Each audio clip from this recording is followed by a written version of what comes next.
You know, they're selling you all wolf tickets, people. You're eating them right up. Hey, pussy, are you still there? I back. Trust me, I back.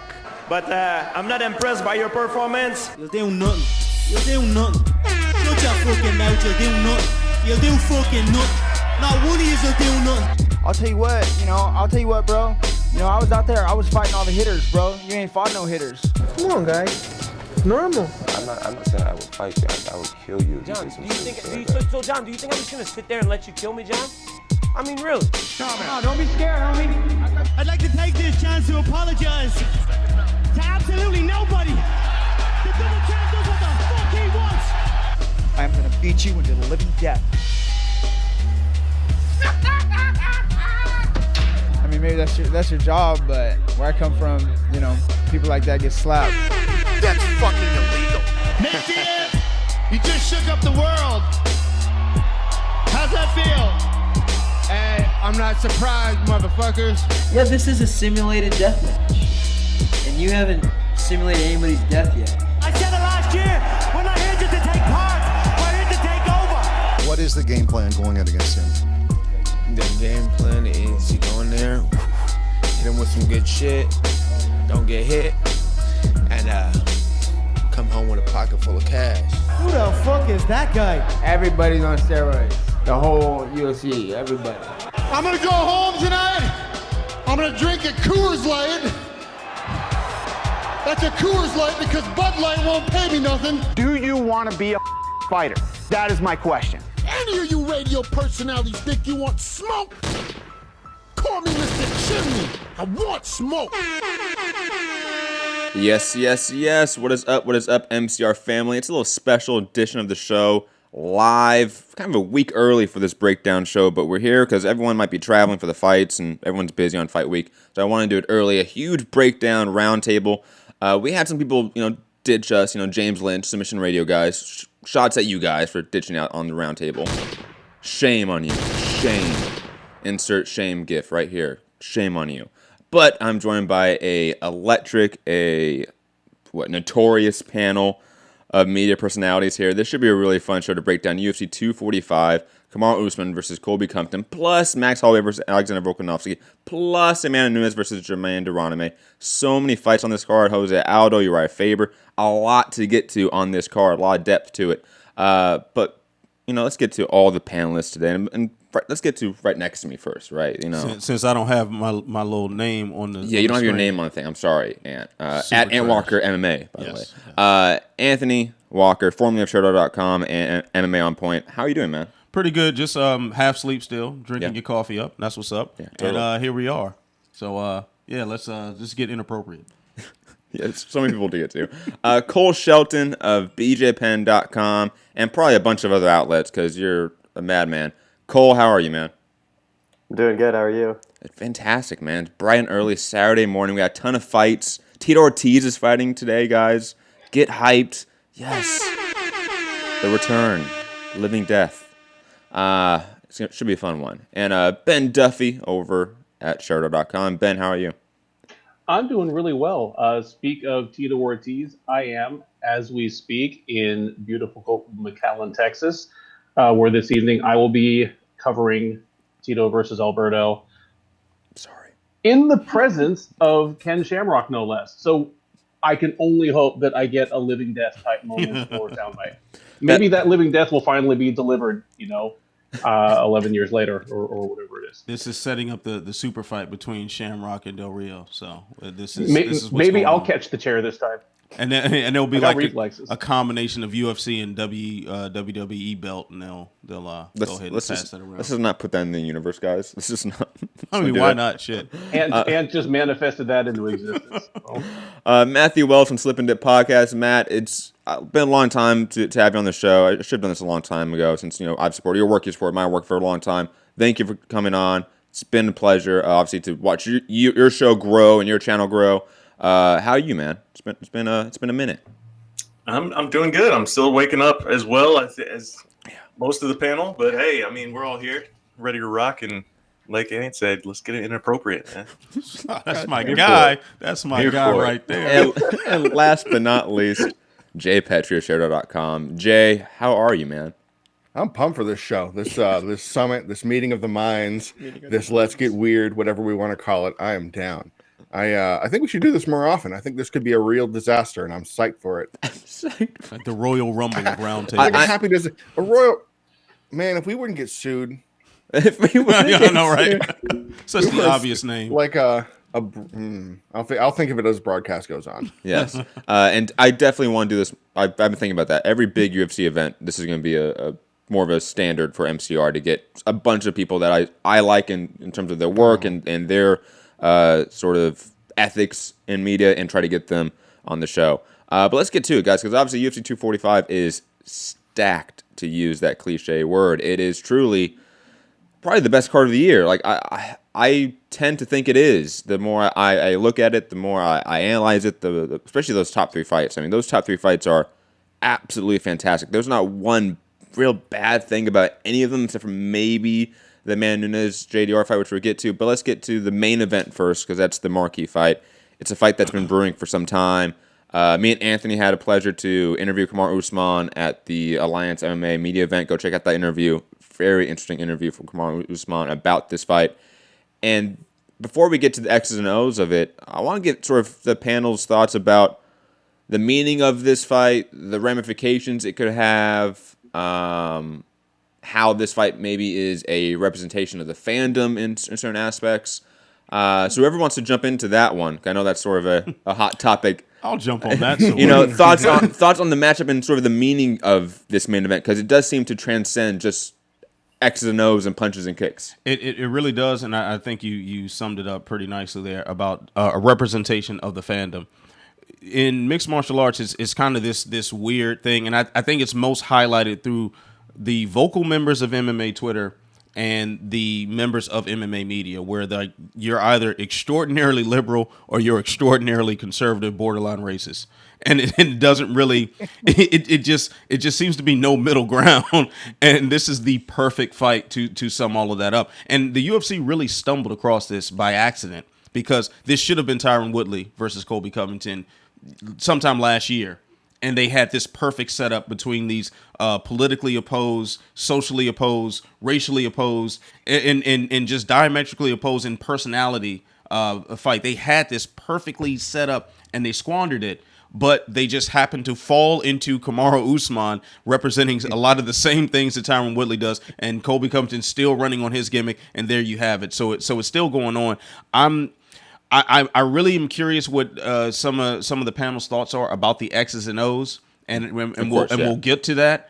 But man, from a political or just socially aware standpoint, this is probably going to be the most polarizing fight that I could ever recall. And this is while we're just hours away from the Tito Ortiz battle for the border wall or whatever it's called in Texas. So something that's so overtly political, but just so ridiculous. Yet we have this ridiculous personality in against a more subtly political guy. It's pretty strange. Yeah, I agree on all points. Anyone else want to jump on that one? Yeah, I do, because I watched the Combats Americas weigh-ins last night that took place in lovely McAllen. God bless you. I was covering it with our boy John Fuentes, but there was a moment. I mean, okay, first of all, they messed up a lot. There were some very serious issues. They introduced the wrong guy, put the wrong music on him. It was a whole thing. Okay, skipping past all that nonsense. Tito walks out with a flag that says 2020, Trump, no more BS. It was spelled out in the Trump logo. Now, I didn't know what that meant. I think he's trying to say a Trump supporting message, but it came across a little comical anyway. That feels like a more overtly political fight. But my question, though, to everybody else that is here, would that translate into people actually being interested in this fight? I feel like it would turn people off, because they'd be like, oh, politics in my sports. I have politics everywhere else. I don't need that. Because you always hear, oh, why are you kneeling down? I don't want politics in my sport. The casual, angry, loud to sports. That stick to sports stupid narrative that's out there. Yes. Stick to sports, like the poor Deadspin situation. Stick to sports. R.I.P. Deadspin. Colby isn't a draw in terms of what we've seen in the past. His last ESPN card wasn't anything special against Lawler. Nothing came out of it. He co-headlined 225, which the real fight was obviously Romero Whitaker.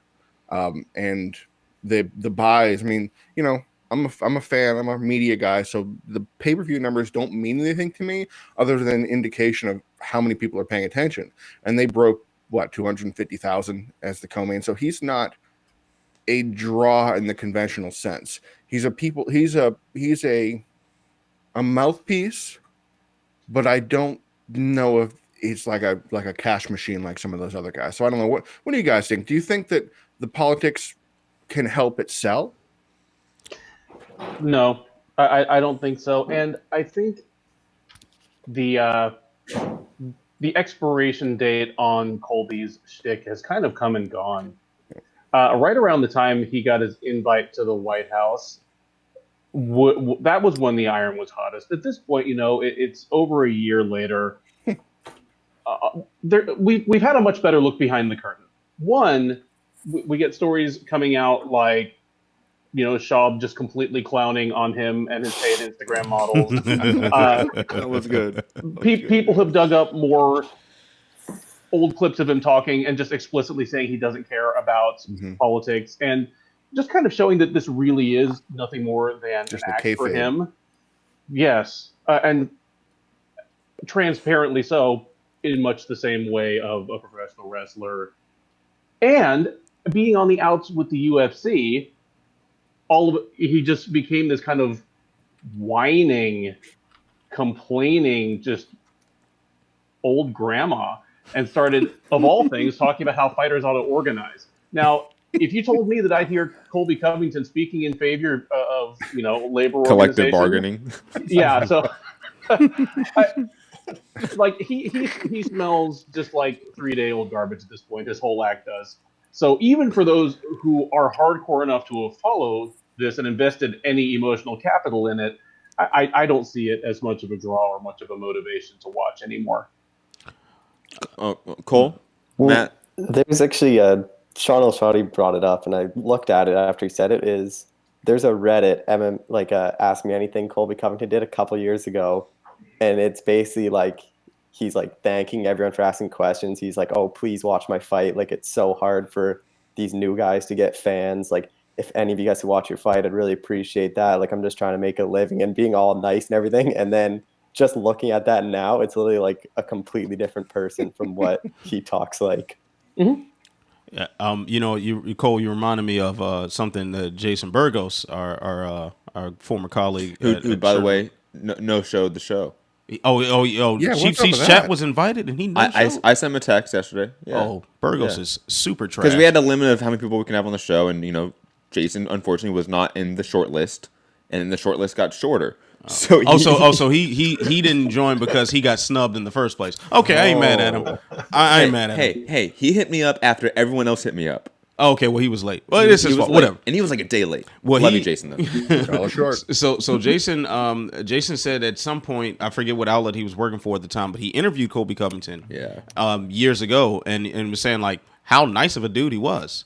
And I guess they stayed in touch a little bit or something. He's like, hey, the person that we're seeing now is the polar opposite of the person that I met. And I've heard very similar stories from other people who've talked to him earlier in his career. And he's kind of, giving you a peek under the curtain himself by saying in press conferences like, hey, I'm just trying to sell this fight. Like, okay, like, that's like showing the framework on CGI in a Marvel movie. Like, we don't need to see that. But, I'll shut up now. I've been talking too much. Dude, even I speak to that as well because I interviewed Colby at UFC 202 way before the shtick came into play, and there's actually a couple of points I can speak to on this because he was a super nice guy, but at media day where it's like they have everybody just lined up against the wall, so to speak.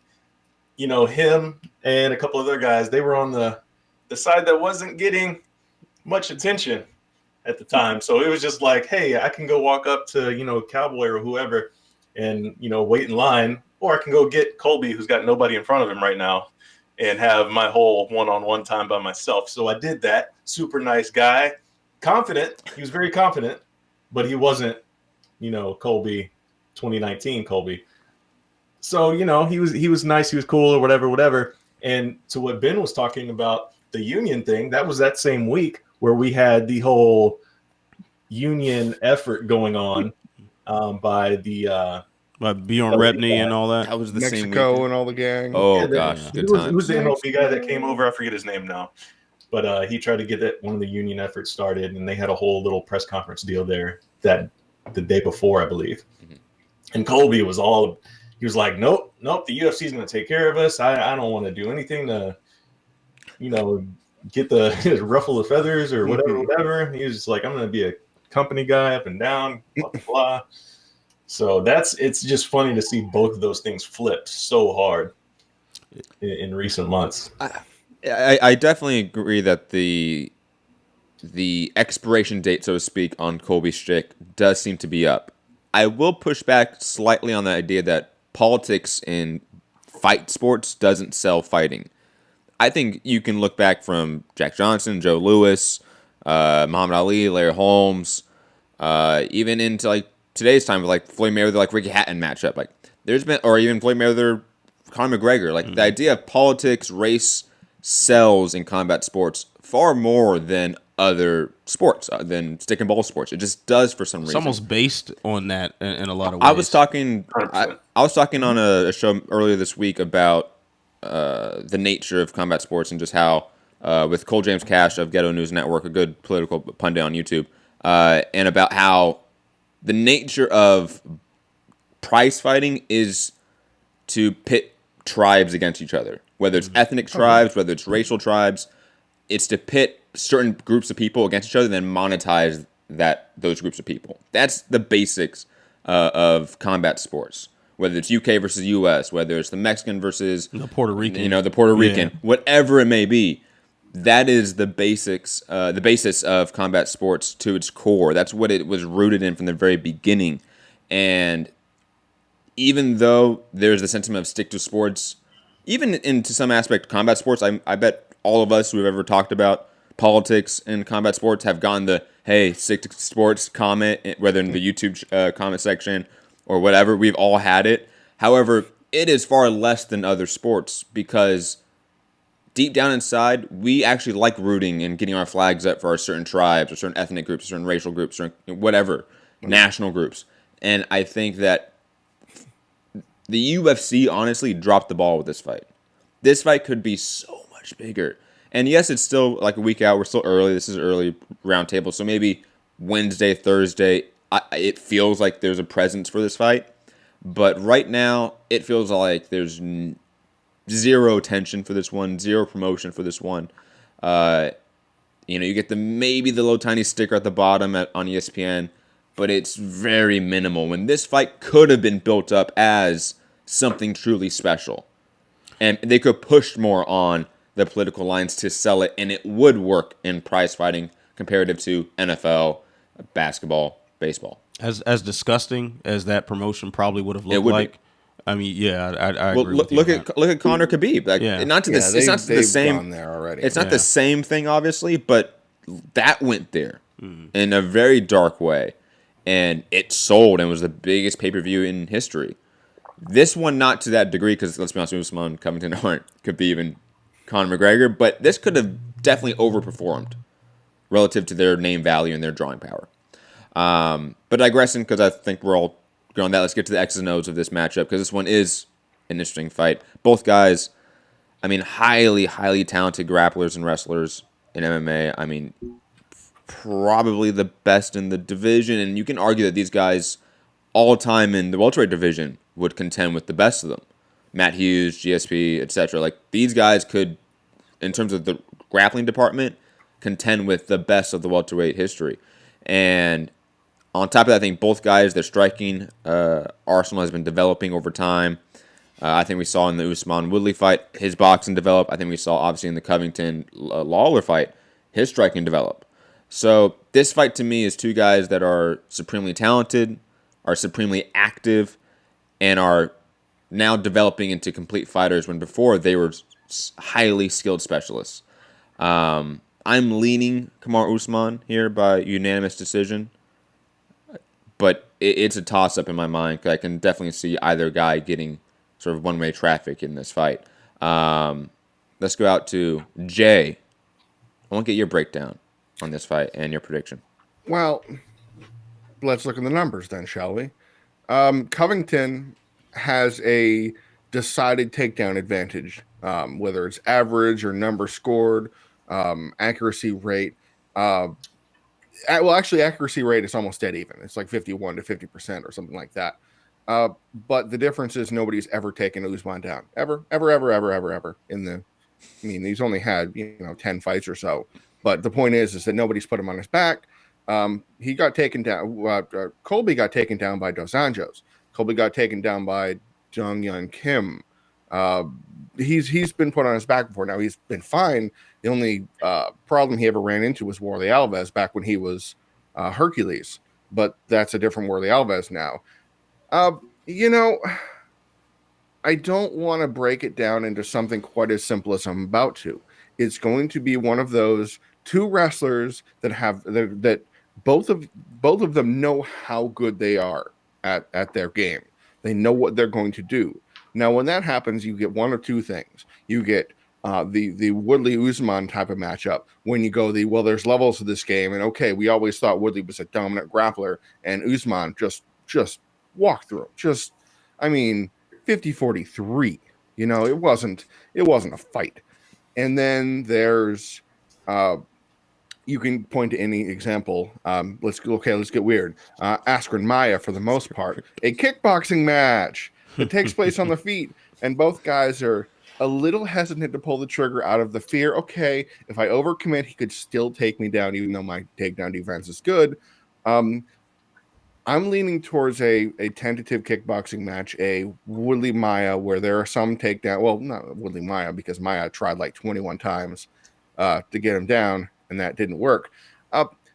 A boxing match, and it will go 25 minutes. The power, Usman has the power advantage, I guess, in terms of his big strikes, because Colby, for all of his enhanced striking abilities, I don't know. I don't want to say he outboxed Robbie Lawler. You guys can happily disagree with me. I think he outstruck Robbie Lawler because Lawler didn't want to get put on his back. He was reminiscent of the Johnny Hendricks fights, where he was going to get to Hendricks, and then Hendricks got him down in that 5th round, and we all remember how it all went down. I don't think we're going to have a good time, and I think it's going to be 5 rounds. Usman's going to come out on top. And we're not going to, as one of my friends says very often, learn much from it. So I don't know. That's my quick takeaway. Matthew Wells, thoughts? Ooh, I kind of have to agree with that. I think this is going to be a fight that's largely going to be spent against the fence with guys tracking for position, a lot of clinch work, a lot of dirty boxing. As much as I would love for them to just stand in the middle and just throw down, just like in a some form of like political battle, just right in the center of the octagon. It's just not going to happen that way. I just don't see it happening that way. Knock his MAGA head off. I part of me like wants to say that Colby's volume is going to be an issue for Kamaru, but Kamaru, I think, is the stronger guy who will be able to get Colby to the mat if he wants to. But that's why I also think that this is going to be spent a lot of time against the fence, because both guys are going to be trying to do that thing, and the other one's just going to try to counteract that. Whereas I don't think Colby wants to trade with Kamaru, and I don't think Kamaru wants to have that volume put on him. So it could be a boring fight after the other 2 title fights that we'll talk about here in a few minutes. I think the other 2 have a lot more potential for fireworks. I think this one is going to be that grind out type of wrestler versus wrestler fight. I mean, if somebody catches somebody, yeah, we could have something interesting happen. But largely, I think this is going to be a clinch battle. And I think it could be one of those where we're like all sitting there at our Twitter, all right, 40-36 or whatever, round 5 coming up next, type thing. Yeah. Mr. Duffy. I agree in principle with everything Jay and Matt have said. When I look at this, Covington has some underrated tools. I mean, he is an improving striker, but he's always been a better striker than I think he's generally given credit for. He is a good fundamental striker in space. He has pretty good footwork. He has very good punching fundamentals for a wrestler bro from Oregon. The thing about him is, while he's striking, he does throw good volume, but he doesn't like to do it for a long period of time. I mean, his favorite thing to do is mash his opponent against the fence and kind of bully him there because that's a safe place for him to be. I mean, nobody has ever hurt Colby Covington while he was mashing them against the fence. And, he certainly did that to Dos Anjos. I mean, he did Dos Anjos things to Dos Anjos. That's what was the eye-opener about that fight. In order for him to beat Kamaru Usman, he will have to do things that he is clearly not very comfortable doing and has never really done in a fight, at least since he became like a top 15, top 10, top 5 welterweight. He would have to force the kickboxing match at distance and kind of use footwork to keep Usman from putting his hands on him, backing him into the fence or forcing clinches. I don't see him able to do that, so I do think he loses a grindy cage wrestling match, and it is just an absolutely dreadful fight to watch. So much hope on the panel for this fight. I love it. I love it. Cole Shelton. Even if you hate Covington, which, I mean, I don't care one way or the other, but even if you hate him, you'd be like, this isn't how I wanted him to lose. A whimper like from the judges. Not like this. Cole? Yeah, give me Usman, 50 to 45. Damn, we're all unanimous right now. God, we seem like such SJWs. Well, hold on. Let's get Cole to wipe us out. Lids. Oh. Cole. So I think you guys are all on the money. It's going to be a boring fight. I think for the sake of this rivalry, I think someone needs to get knocked out, but they won't, because then if someone doesn't get knocked out, there's going to be a ton of excuses being thrown out. But I'm going the other way. I think Colby Covington wins this fight. I think his pressure and cardio, I think that is better than Usman's pressure and cardio. And we've never really seen Usman on his back foot, someone pushing against him. I think that's going to be the difference. I think Covington just always going forward is going to frustrate Usman. I think Usman's going to, in turn, that's going to make Usman shoot some bad takedowns. I think Covington's going to capitalize on that. I don't think anyone's getting a finish, but I think the wrestling, negates each other, but I think striking and cardio is in Covington's favor, so I think he's going to win a decision. Yeah, I can see that is the Canadian just going, that's just y'all's problem. Good luck. You know what? I don't want to just full on agree with Cole because I'm leaning toward Usman, but I think this fight is a lot closer than most people realize. I think a lot of people who recognize that Colby Covington is putting on a dreadful shtick, they're letting that cloud the fact that he is clearly one of the best fighters at 170. Mm-hmm. He's clearly an incredibly talented guy who can beat a lot of people who might be more exciting to watch. He just has sort of the perfect style as far as the pressure and as far as the cardio is concerned, and the level of volume that he's able to put on you to disrupt a lot of people who on paper probably should be better. And Usman could very easily succumb to that. I think this fight is, in a way, is going to kind of play out like Woodley and Usman did, where the first person to make a mistake is fucked throughout. And that's really what I think is going to determine the winner of this fight. Whoever makes the first mistake, and like Woodley, he took a hard shot in the first round and kind of never, turned in the second gear from there.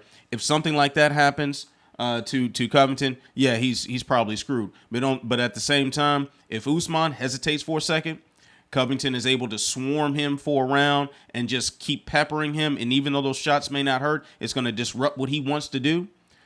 We could be having the same sort of fight, just the opposite guy getting his hand raised. I'm leaning toward Usman because I think he's the better athlete overall. He obviously I've never grappled with either guy, but standing in front of both gentlemen, Usman appears to be the stronger guy. He's bigger, and he has. Yeah. Yeah, got to pause that one. Phrasing, as Jay would say. I think Usman is a bigger, stronger guy, and that could play out. But if he doesn't break Colby's spirit by the point where Colby starts turning it up in the later rounds, and that strength starts to fade, things can get very interesting. And we might be reporting on our Twitter accounts about that last round with a lot more excitement and a lot more question marks as to who's going to take it. Well, I want to jump in real quick because, of course, I have more stuff saved up. Of course. And kind of blow up a few arguments, not in any direction. There's my arguments gone. Usman is a substantially more accurate and active striker. Like, statistically speaking, like far more accurate, like 15, 20% more accurate for significant strikes, lands a lot more a minute, consistently has put on multiple 100-strike fights.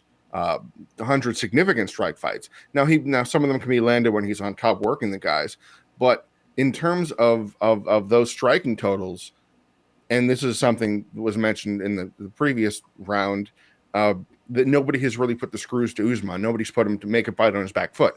Now that's a very telling thing. Can Colby be that guy to do it? But nobody's done it so far. Dos Anjos didn't do it, and he lumped him up for like 130 strikes. Colby didn't break 100 against him. Now, numbers and stats aren't all telling, but just in terms of the volume and accuracy, I was surprised when I found that out, because I too picture Colby as the volume guy who's going to put it on you and push you till the breaking point. Is going to go all 5 rounds with you to find out, well, actually, ... I don't know. It really is going to be what Ant said. It's going to be who is at the first disadvantage, because that's a very telling thing. When Woodley realized he couldn't get Usman down, that just crushed his spirit. He was like, oh, I'm on my back. What just happened here? And he couldn't recover. If Usman puts Colby down, forget it. It'll be 50-44, 50-43. But I'm curious to see if Colby can get the volume we always think of on Usman, because not a lot of guys have. Usman doesn't absorb a lot of strikes, and he hasn't taken more than like 60, which is pretty amazing considering guys have landed a lot on Colby over the years. So there's my 4 cents. And it quickly before we move on, it seems like everyone is thinking that Colby's path to victory is striking, it's on the feet, right? That seems to be a thread point through everyone's pick here, right? I mean, and breakdown. Unless I mean, no one's thinking that Colby's going to out wrestle Usman. That's what it seems like here. The thing is, you can out wrestle someone if they're more tired than you, and that's what Matt Wells is talking about. Mm-hmm. The clenching. If they get into an extended clench battle, it is so easy to get tired in the clinch. And Colby is so relentless, and he just does not stop moving. It's almost like a mosquito just buzzing and buzzing away. If he's able to annoy Usman even into some level of fatigue or some level of extra stress or frustration, there's a path to wearing him down in that.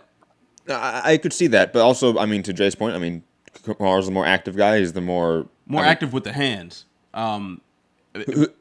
Jay, I mean, I'm assuming you must have the stats on who has more takedown attempts, who's more. Did you not have those? Usman is like a whisker more accurate. It's like 1%.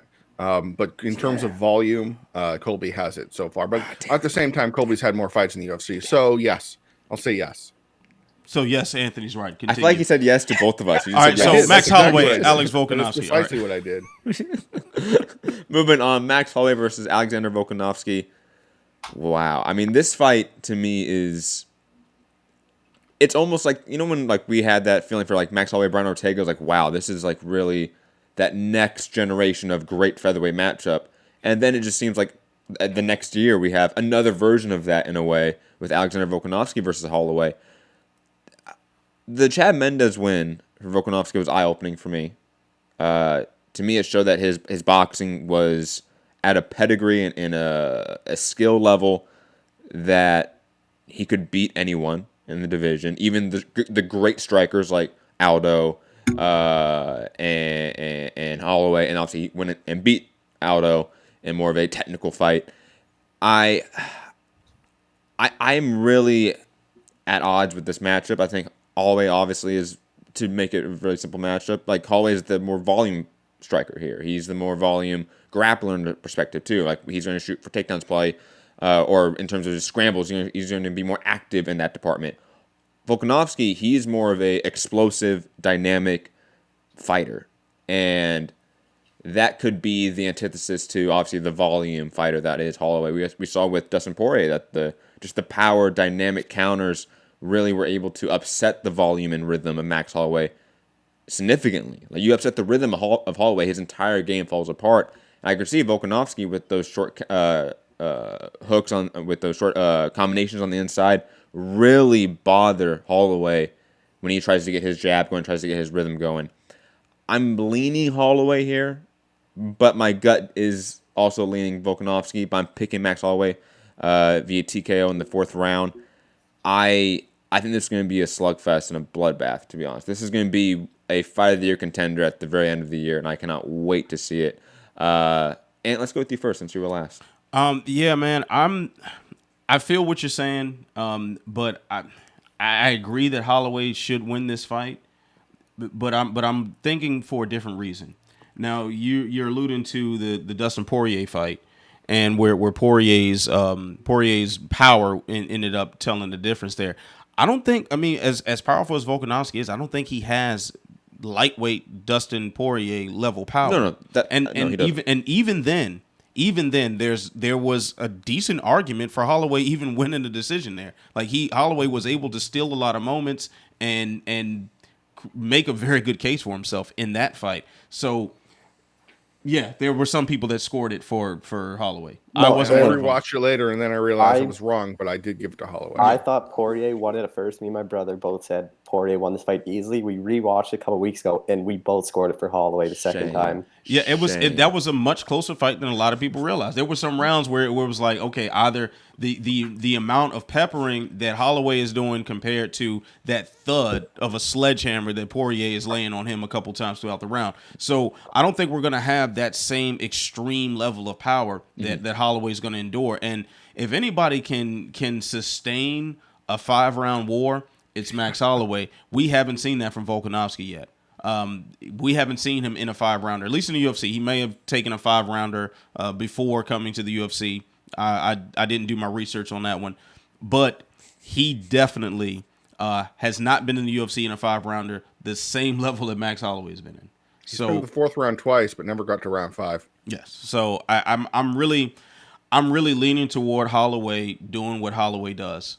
And I can see Volkanovski starting off early, very good, because Holloway doesn't he's not the fastest starter in the world.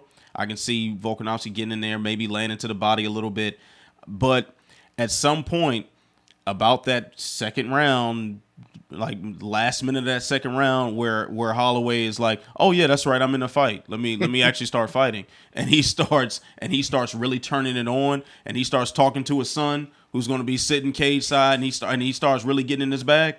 That's a very scary man. I do want to point out one thing, and I'll slap myself on the wrist for this one, because I did not realize this until being at Max Holloway's media lunch the other day. He has really short arms for someone his height. And it's like this narrative about him being a long fighter, which he kind of is, and he's tall. Yeah, and he can turn that shoulder and stretch his reach out a little bit. But man, he was saying at the media lunch, he's got T-Rex arms. He really does.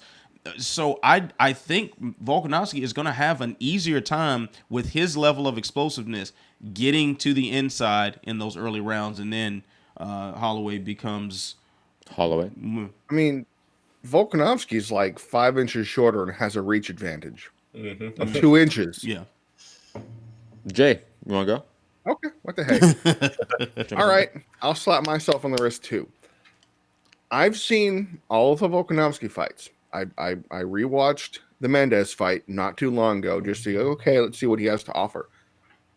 And I don't know if I could point out to anybody what he excels at, what his greatest strength is. And that's okay, because he's good at everything. I think that's what Hunter said about the new generation. I think that's an important thing, that he's good in boxing range. He's strong. He can handle, he can get off the fence. He can take you down if he has to. He can get up off his back, as we showed for the Mendes fight. But he's not an explosive striker. He's not a takedown artist. He's not a submission specialist. He's not a generally speaking, a technical boxer like you'd think of the guys. He's got skills, and we've seen it before. But like, for instance, the Aldo fight. I learned way more about Jose Aldo than I did about Alexander Volkanovski. I truly thought Aldo's performance told me more than how good Volkanovski looked, because Aldo didn't look like he has always looked. He was flat. He was shy to engage. He didn't really want to do what he is good at. And I don't know if that's because of Volkanovski was so good that he nullified him, or just the fact that Jose Aldo's getting, I don't want to say he's getting older. He's like my age, but he's getting out of his prime. I can't look to a performance other than the Mendes fight where I thought that's the guy. I think he's a great fighter, and I think he's absolutely worthy of the title shot. He's on what, a 17-fight win streak or something like that. But I don't know what he has to offer that guys that have fought Holloway recently have shown. You know, I don't see where he beats Holloway anywhere in particular.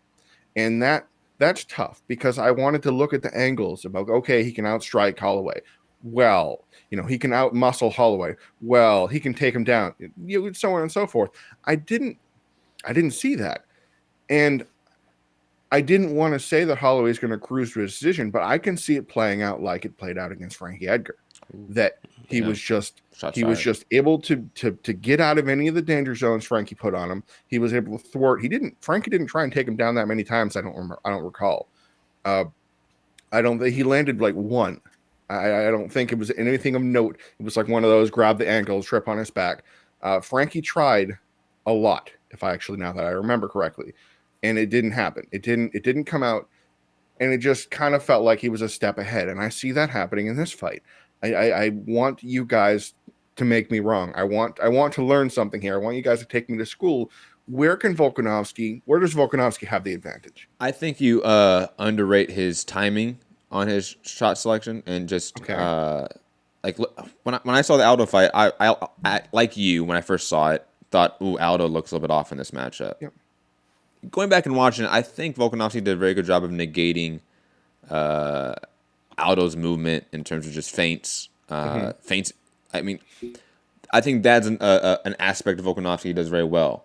You know, like with the whole Adesanya the talking point he has, like feints is a thing that MMA fighters just don't normally do and aren't aware of, and you can really upset someone's rhythm in a high-level fight just with simple feints. Volkanovski has very simple, subtle feints that I think a lot of guys don't use, especially a guy like Chad Mendes, who's a little bit more of the past generation of a fighter, let's be honest. Potatoes, yeah. You know, I think his striking wasn't on par with Volkanovski due to feints, and that's how Volkanovski got on the inside rather quickly and was able to unleash damage and quick combinations on the inside rather fast. I do think his hand speed is something that I think has been a little bit underrated as well.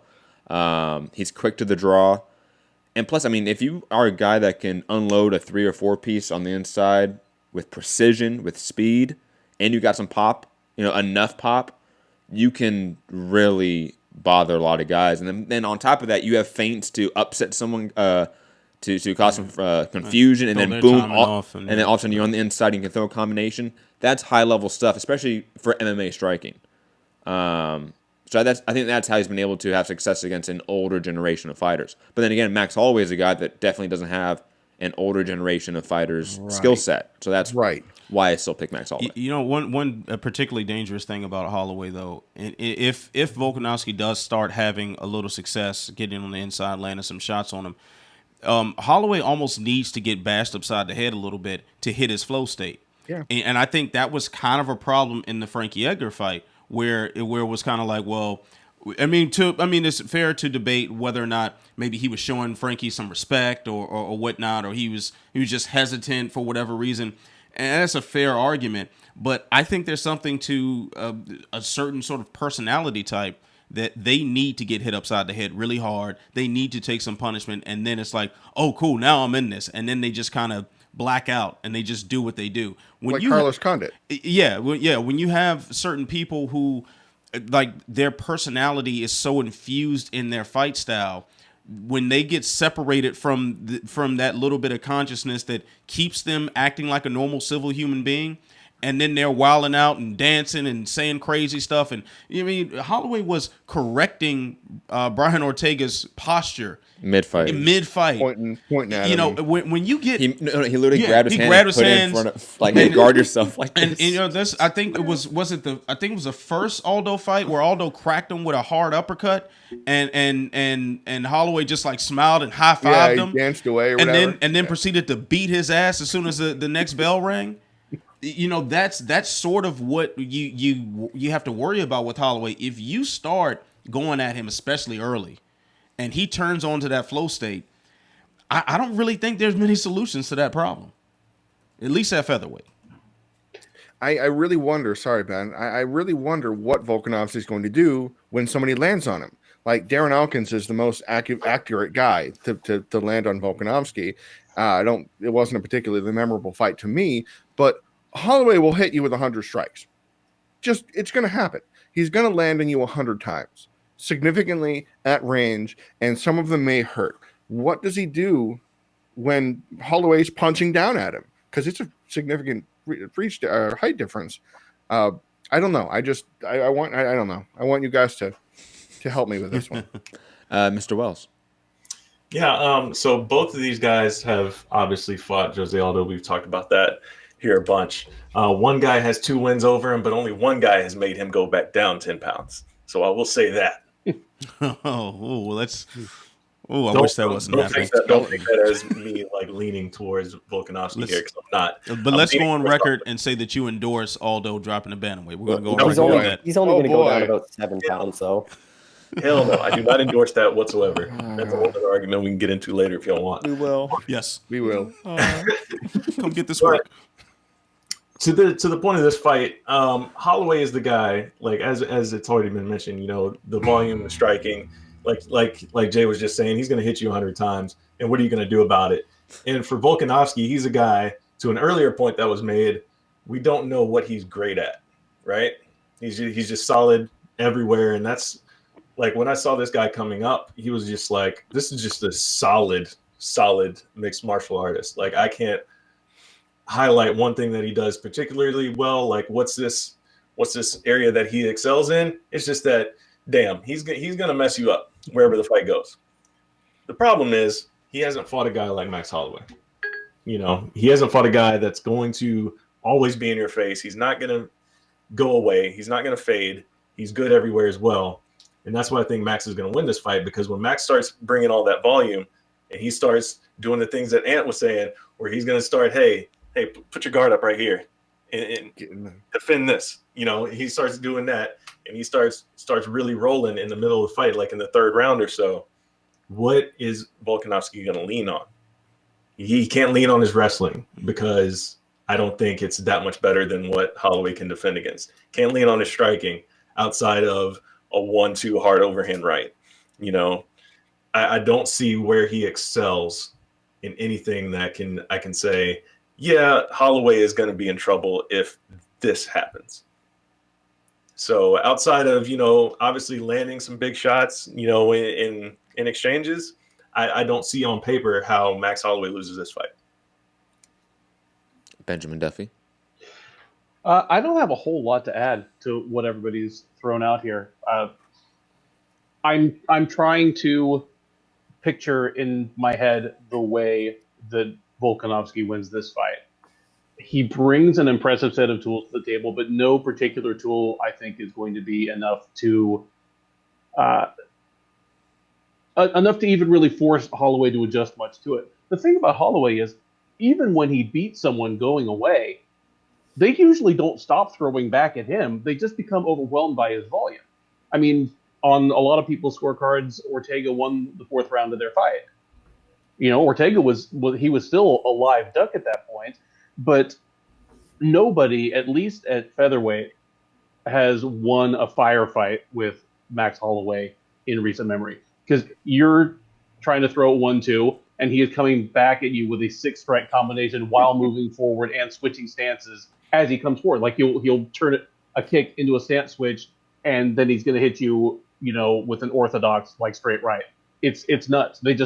They wither when they try to stand in front of him and exchange. So I don't think that's going to be a viable strategy for Volkanovski. And I agree with Matt that he's a good wrestler, and he is an explosive athlete. I mean, he'll probably be the best athlete close to his physical prime that Holloway has fought at featherweight in some time. But I don't think any of it will be enough.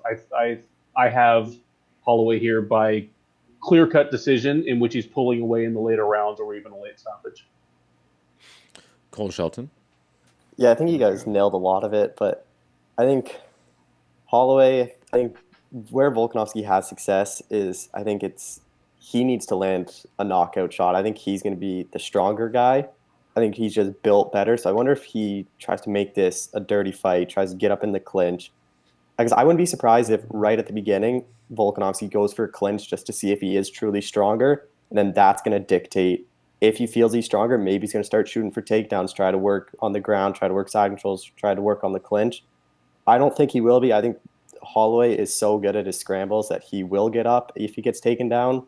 I think his cardio, Volkanovski doesn't look tired after 3-round fights, but that's only 3-round fights, and that's not with Holloway pressuring you. So I think cardio has to go to Holloway. I think the striking goes to Holloway, but because I talked to Volkanovski before this fight and talked to Kai Kara France, and they basically said, in their words, there's like a swagger and a confidence in this gym that they feel like no one can lose right now.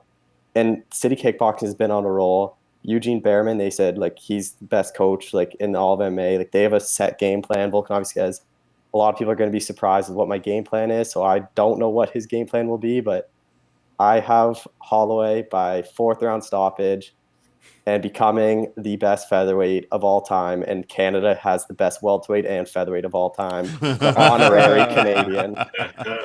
Hey, Cole, you just said something that I want to ask too. I'm going to derail this plan that Hunter has set. Okay. Will this make him number one? What's it going to take for him to pass Aldo? Because I think he already is. Okay. It's a weird. And he has 2 knockouts over Aldo. Yeah, but I mean, it's so hard to ignore Aldo's dominance in the WC when that was. I mean, the WC belt and the transition to the UFC. He had a reign as a champion in the UFC that I think Mark Hominick and his buddy that contends with some of the best champions. Like honestly, if you put like Aldo's UFC title reign against like Matt Hughes or like Chuck Liddell's or like Tito Ortiz, who has better names? Yeah, those are all like the number 2 and 3 of the division, though. That's the question. Like Matt Hughes is the number 2 welterweight. Chuck Liddell's top 5 light heavyweight.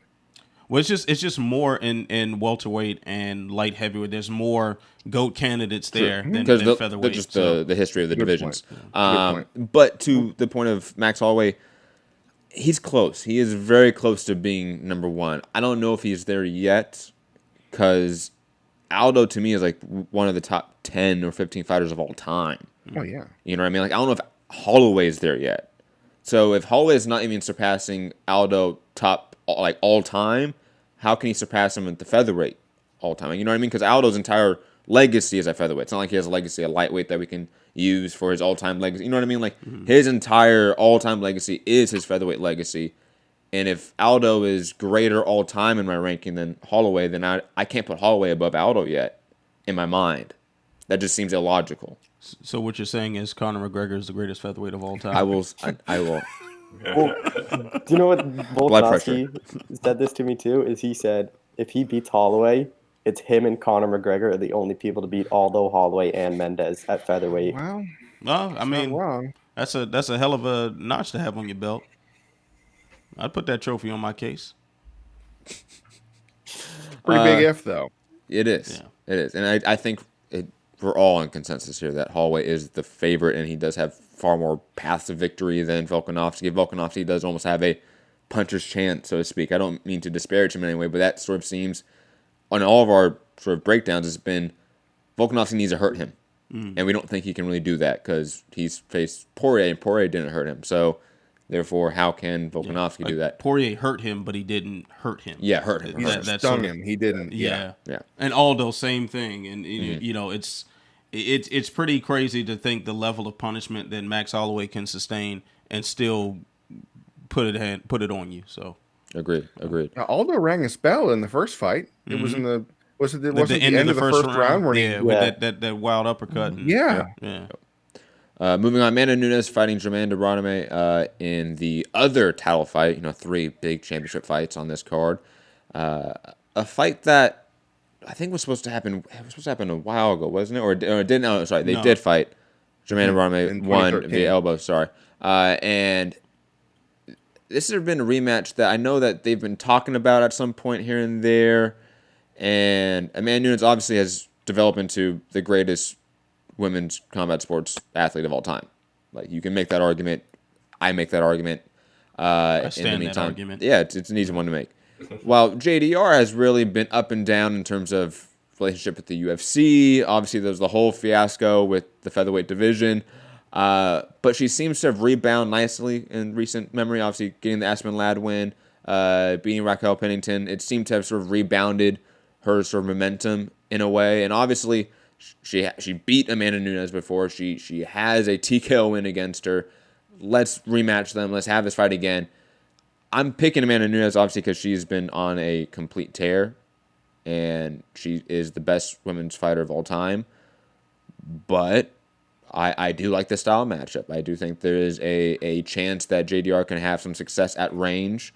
I don't think Amanda Nunes is the most varied striker in terms of her boxing skill set. I think it's very basic, to be quite honest, but her basic skill set is very fine-tuned to what she wants to do, and plus her power is obviously notable, but so is JDR's. Let's go to Cole. Cole hasn't been first this whole time. Cole's been last for all these fights. Cole Shelton, your prediction and breakdown for this fight. Well, I want to start I need to put GDR on blast before we start. I have interviewed her several times. When the title fight got announced, I texted her, and we texted for a while. Aww. All of a sudden, she gets a title fight.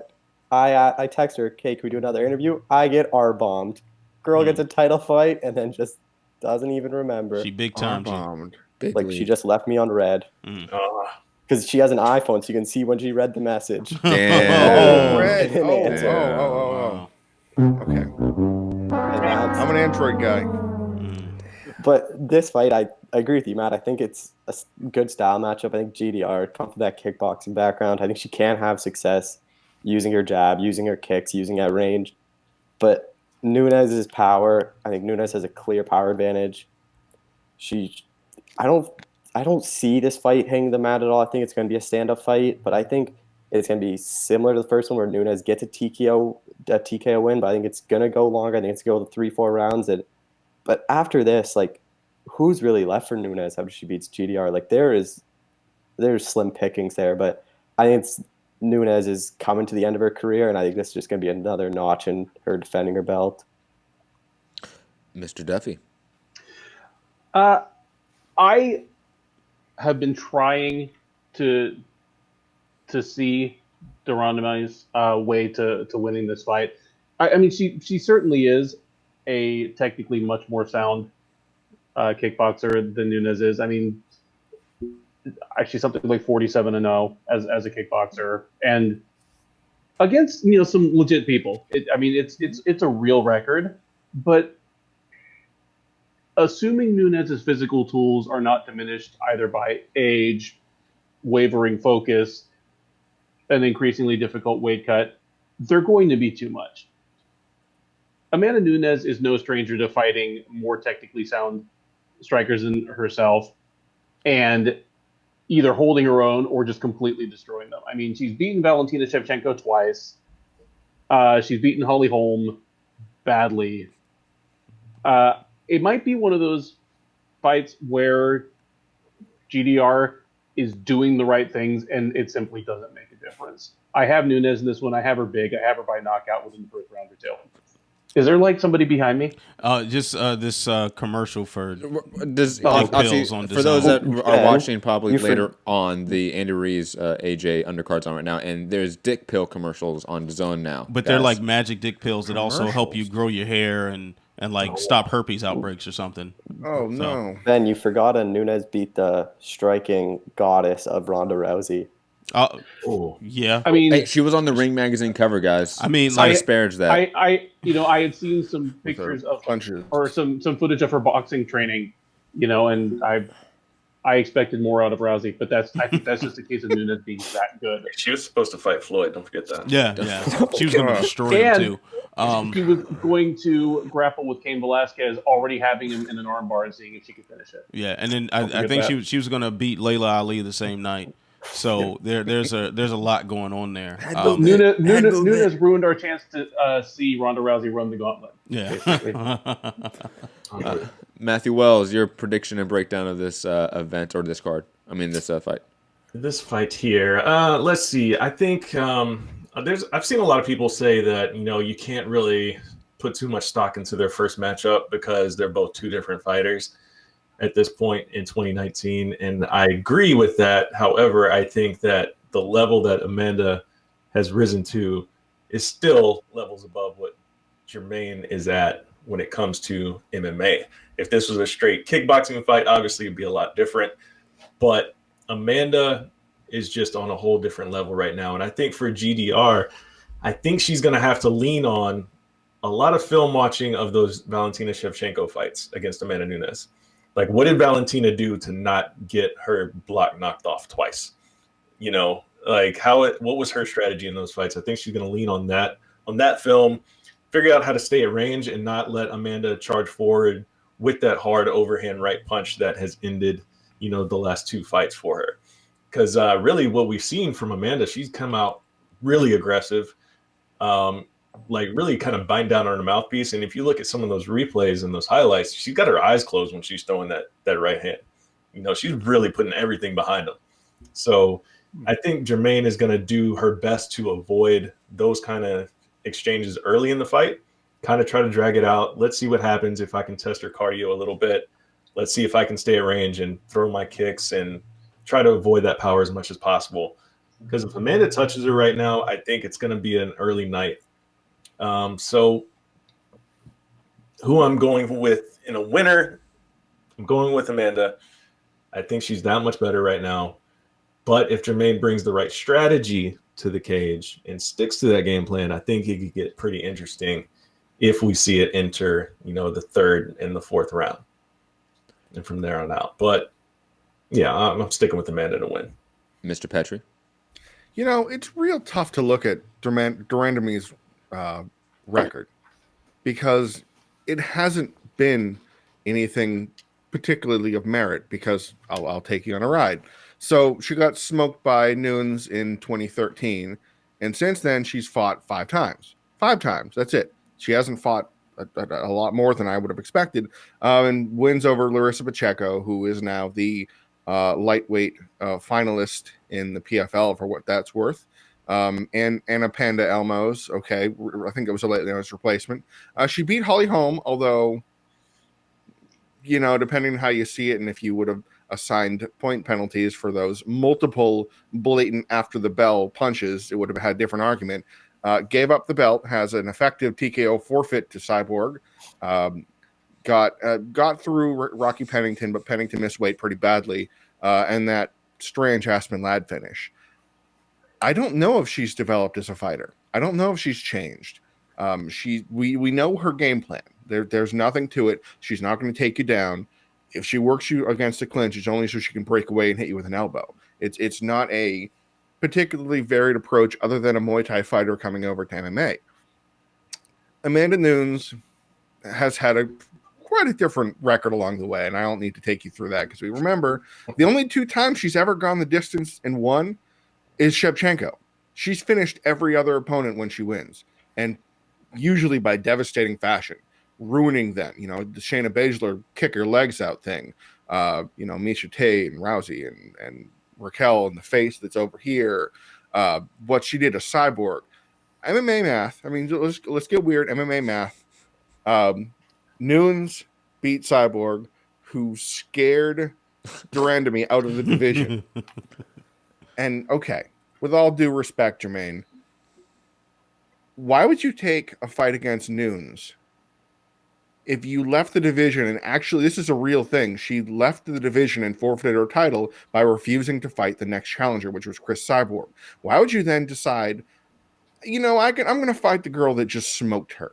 So I don't know what the game plan is there. I don't know, other than, well, it's now or never. Nunes is 31. I mean, if she's leaving the sport to start a family, it's not because she's lost any step whatsoever. What she did to Holly Holm was just, it was almost the equivalent in terms of somebody doing their patented move to somebody as Gonzaga Crow Cop, in that she head kicked Holly Holm. What? She beat Holly Holm at the one thing that Holly Holm is known for. I can't see a path to victory for Germaine de Randamie. She's not going to take the fight down. She's never scored a takedown in her UFC career, and she's had a couple fights here and there. Nunes' struggles in the past are long since past. Sarah DeLelio beat her in Invicta many years ago, and if they were to match up again, the commission would not sanction it. I don't see. I really want to see a shot because I like competitive title fights, but this is not competitive for me. She has de Randamie has like a 1 inch height, 2 inch reach, or the other way around, a very slight advantage that won't help her in any degree. Nunes is more accurate. She hits far harder. And she can actually land a takedown if she decides to. And I think we could be surprised by that. I think we could be surprised when Nunes, who is a bullies her against the cage and rips her down to the canvas, rips her legs out and smashes her face off. I could see that. I could see that being the way she would get this fight done, pretty brutally. And then we're going to look around going, now what's next? And apologize to Ketlin Vieira because she's about the only one left. I think she has to fight soon. But there's nobody. I looked through the rankings, and please tell me that Macy Chasson's the future, but I just can't see anybody getting to Nunes. Ant, you think the last one? Yeah, I guess, yeah. I'll last but not least, Ant. Well, thank you. No, Ant first or last? Last and unemployed. So last but least. No. Free agent, not unemployed. Free agent. Look at you just Think putting of all the options. Free agent, a shiny coat of paint on an unfortunate situation. Shout out to Cole still being Judas. Now, one thing that I definitely want to say about this fight is that similar to the Holly Holm fight, there are you look at the skill sets on paper and you can say, okay, this opponent should be a better striker than Amanda Nunes. There, should be better, more variety, more like as Hunter said, her angles are better, footwork's better. Amanda Nunes has a very basic boxing game for the most part, and that's and Germaine de Randamie has a much more varied striking attack, similar to the way Holly Holm does. Better counters, but does it matter? And that's the thing. When you hit that hard and that basic skill set is that good. Does it really matter? Like, I'm reminded, and of course this is going to be a much more ridiculous example, but I'm reminded of when Bob Sapp fought Ernesto Hus. And you see a guy who was Ernesto Hus is clearly this savant in kickboxing and was a clearly much more skilled person, but Bob Sapp hit really, really hard. And the moment Ernesto started making some mistakes, all that skill just really didn't matter. And he found himself face down on the canvas. That's the sort of I think to a lesser degree of extremes of circus fare. That's sort of what we're going to witness. We're going to see someone who should be better in a lot of ways, but it just doesn't matter because you get hit that hard. So be it. Yeah, I like that assessment. Yeah, Amanda Sapu Nunes. I like it. Yeah, Amanda Nunes to Bob Sapp comparison on the show, guys. That's what you come to MCR for. Okay. We're not going to talk about the entire undercard just for the sake of time, but we're also going to have to talk about Jose Aldo and whether or not he actually makes weight. And the fact that we are like a week out from the fight, yeah, he already looks dead. I'm concerned. I don't even know if we should like really break this one down. No. I don't know if his muscle fibers are breaking down as we speak. I don't know if we even get it. But thoughts on the drop to bantamweight, guys? Who wants to take this one on? Here, well, let me ask this: who would you favor if they were fighting at 145? Jose Aldo. I would still favor Moraes. That'd be the one. Yeah, I'd favor Moraes either way. This version of Aldo in this stage of his career. Yeah. Like this. I don't believe in Aldo at this point. Off of a very ho hum decision with Volkanovski. What? Is that it? Is that the one fight that we're like, and the quality of Marlon Moraes as an opponent? Like he's he's Marlon like Moraes is.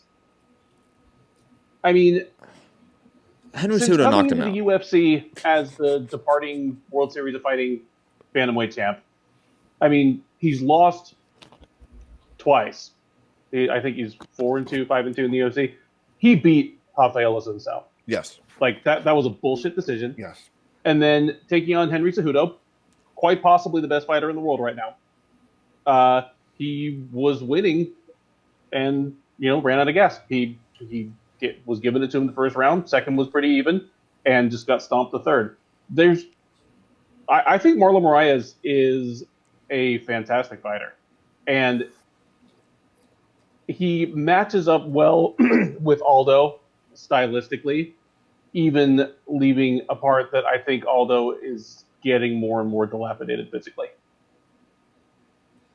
Yeah, it's like, do you want to step in against a guy like Marlon Moraes with the first time depleting yourself to this degree? Like we're a week away from this fight, and Aldo looks like a shell of himself already, to the point we're seeing like indentations in his fucking skull. Yeah, like the only way Marlon Moraes has really lost the fight in the UFC so far is by running out of gas. Is Jose Aldo going to run him out of gas at bantamweight? No. Does anyone see Jose Aldo winning this fight or even making the weight? I think he's going to make the weight. That is cool. They make the weight. I worry about that. I worry that this fight's going to stay together. But to me, I maybe you guys feel the same way. Moraes is what if WEC Aldo was like that the whole time? Like I see him in that same form, killer instinct, ridiculous. You remember Aldo in WEC? He was a killer. He was terrifying. What he did to Mike Brown, just ruined him. I mean, Faber's leg is held on by duct tape and, silly putty these days. The Cub Swanson thing. Moraes is what Aldo could have been if he kept that violent weight going. And I'm worried about Aldo, guys. I really am worried that it's going to be like 140 pounds. He's going to look surprised on the scale like Henan Barao did when he missed weight horribly. He's like, how can this be? It's like, dude, come on, man. Yeah, man. Why did they not make this fight at 145 pounds? Or why didn't Aldo go up to 155 finally? Yes. Jesus Christ. Yes. What's Pedernera's doing down there? There's not a path to victory. Giving his fighter CT in his condition.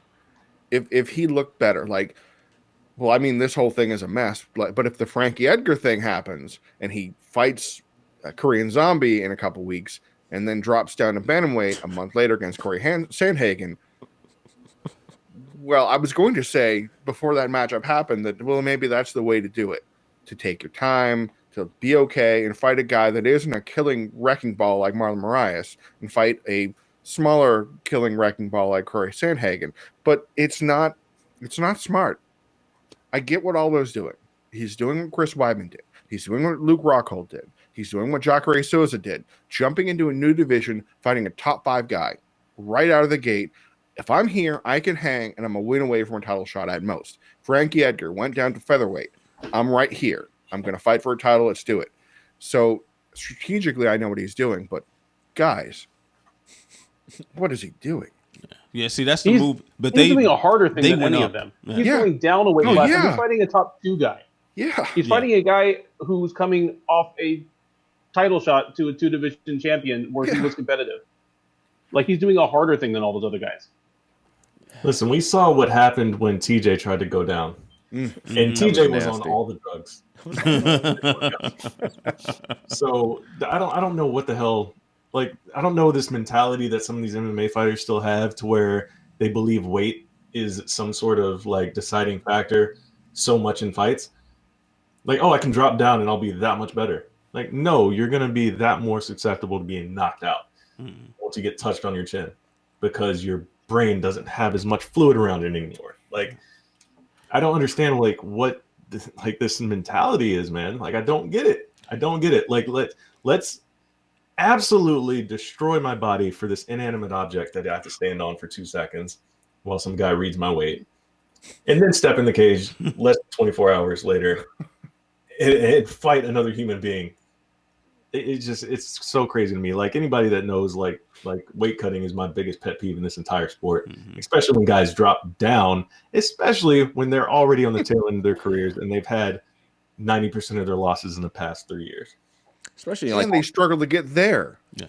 So Right. if you have to eat 2 pounds of salad every day to make this way, like, you probably shouldn't be doing it.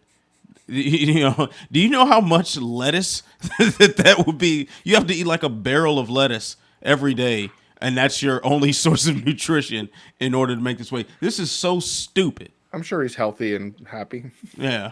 Oh yeah, for sure. Yeah, like this is really. I mean, I thought the worst that I'd ever seen was James Irvin in his lone middleweight fight where he looked Skeletor, he looked like something out of a damn horror movie, and like he was like Evil Dead 4 or some shit. and like now I'm seeing Aldo a week away from the fight looking worse. Like, come on now, fam. What are we doing? Literally having to prop him up for these photos in the gym. Yeah. I mean, as I inappropriately joked on Twitter, I think maybe Aldo is simply setting himself up to get revenge on the bathtub that took out Renan Barão ahead of this fight. Like this, you got to handle business. You got to, get revenge for your family, and then you're going to go and take this fight. That bathtub was snubbed for a title shot, by the way. 135.5, Jose Aldo's weight. You think he's going to make it? And he's going to have 0.5 pounds to spare. And on championship weight. He might be worse than Aspen Ladd, but as long as he gets there, he's going to get there. If they have to wheel him out and hold his body up with strings and Daniel Cormier's towel, then it'll be all worth it. He's going to use the towel and the coach. He's going to talk. He's talking to Cormier. He's just going to lay him. It's going to be like the picture that we saw. They're just gonna Photoshop the scale underneath of him, and that's gonna be the official weigh-in photo. Weekend at Jose's. Yes. I think Jay's idea of him coming in at like 140 pounds and a half and being surprised is absolutely what's gonna happen. It's gonna be a Do Bronx weigh-in. It's 100% gonna. Yes. And what is this? What's going on? And he'll take his shorts off to be like, hold on. Like unless you got 4 pounds of diarrhea, I don't know what you're doing with the shorts, man.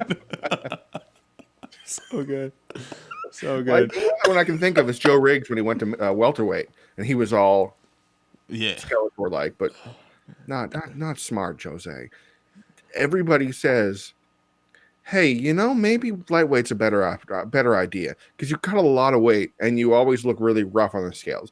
Nah, I'll go down 10 more. It's like, I'll show you. Like, come on now. I mean, I've just wanted to see Aldo at lightweight for so long. I feel personally so cheated.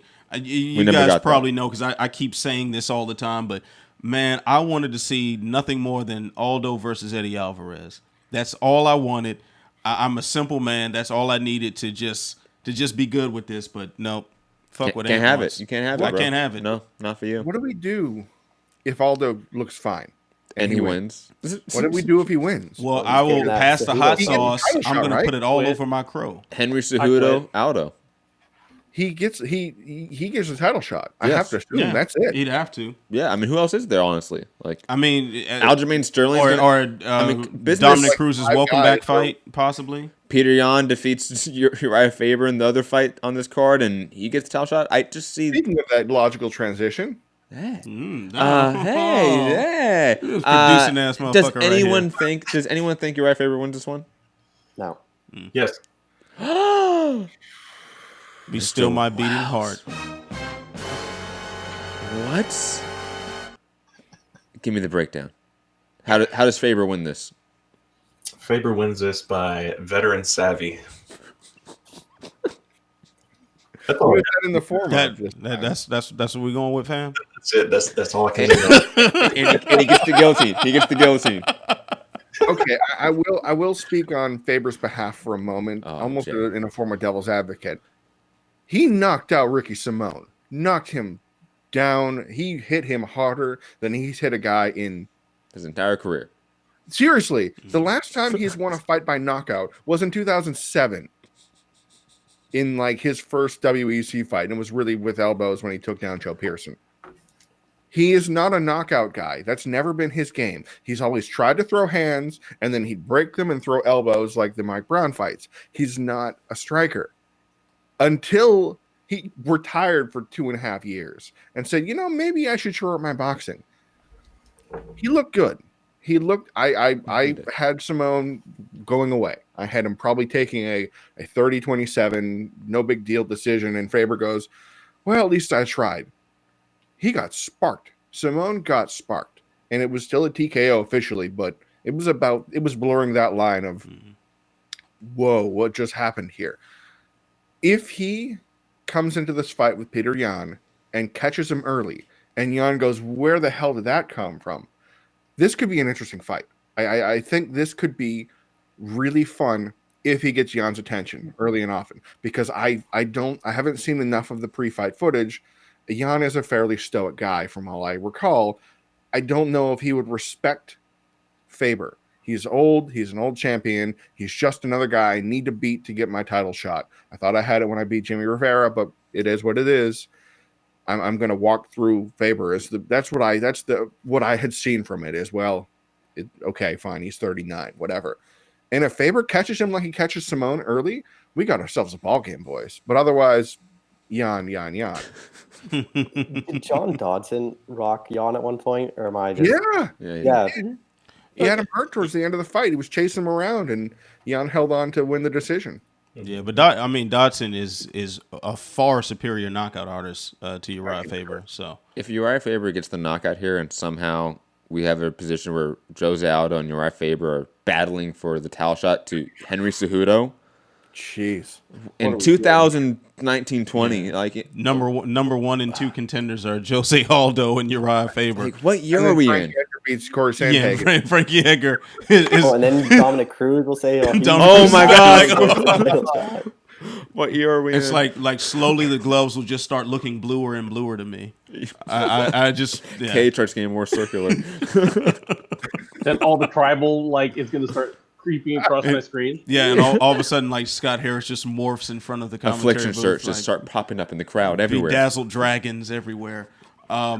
Sign me up, boys. I don't care. Yeah. WBC never died. I mean, at this point, I'm cool with the chaos. Like, the only thing I'm really opposed to is Aldo dropping down a bantamweight just for pure human decency and his safety and whatnot. But as far as all the title mix-ups and this throwback to WEC title challengers and all this stuff, okay. I mean, everything else is so ridiculous. And I'm all for an old guy having a career renaissance like Uriah Faber.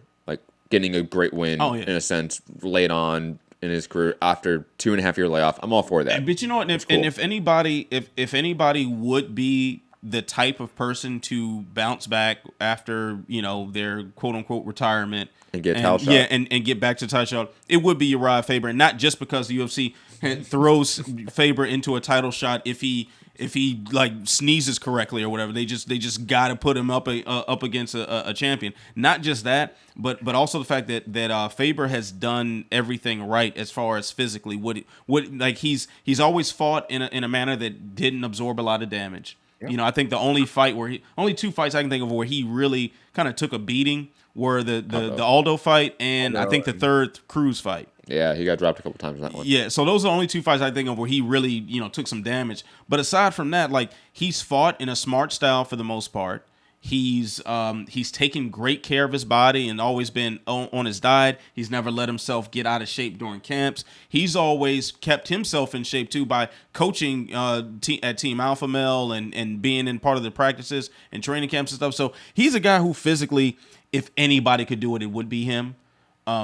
So it doesn't surprise me that much that we're having this conversation again. But Peter Yan is that dude, man. I have a hard time seeing anybody who is over the age of 35 being able to take care of Peter Yan. Anyone else? I forget who has gone and who hasn't gone. Anyone else want thoughts on Yan, Faber? I haven't gone, but Duffy. I favor Yan on this one. I mean, he will be a prohibitive favorite.